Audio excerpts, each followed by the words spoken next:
জুলাই গণঅভ্যুত্থানের পর police line, Siddhirganj থানা এবং ২৫০০ থানা থেকে ১৪০টি অস্ত্র উদ্ধার লুট হয়েছিল, যার মধ্যে প্রশাসন ১০০টি উদ্ধার করেছে বলে আমরা জানতে পেরেছি। বাকি ৪০টি উদ্ধার এখনো করতে পারেনি।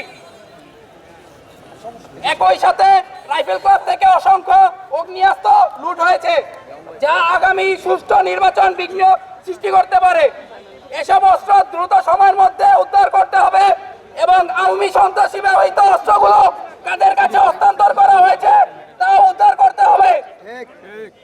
নম্বর দাবি, আওয়ামী লীগ ও ওসমান পরিবার বিভিন্ন দোসররা কোতারা নারায়ণগঞ্জে অবস্থান করছেন তা আমরা জানি।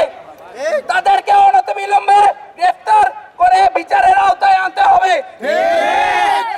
একই সাথে ওসমানদের ব্যবহৃত ব্যবসা বাণিজ্য থেকে শুরু করে সকল সাম্রাজ্য বর্তমানে কারা পরিচালনা করছে তাদের প্রশাসনের কাছে তথ্য আছে তা আমরা জানি।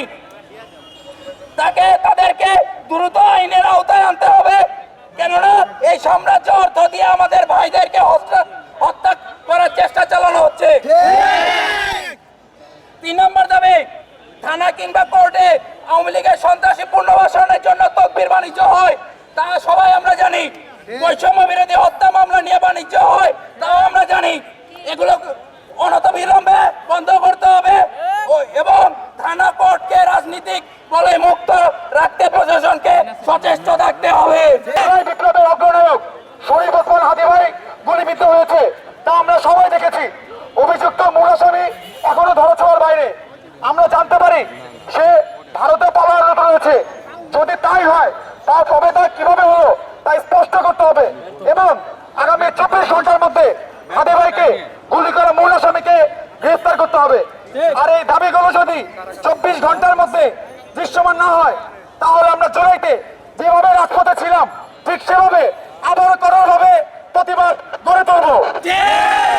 আপনাদের যে দাবিগুলি এটা খুবই যৌক্তিক দাবি।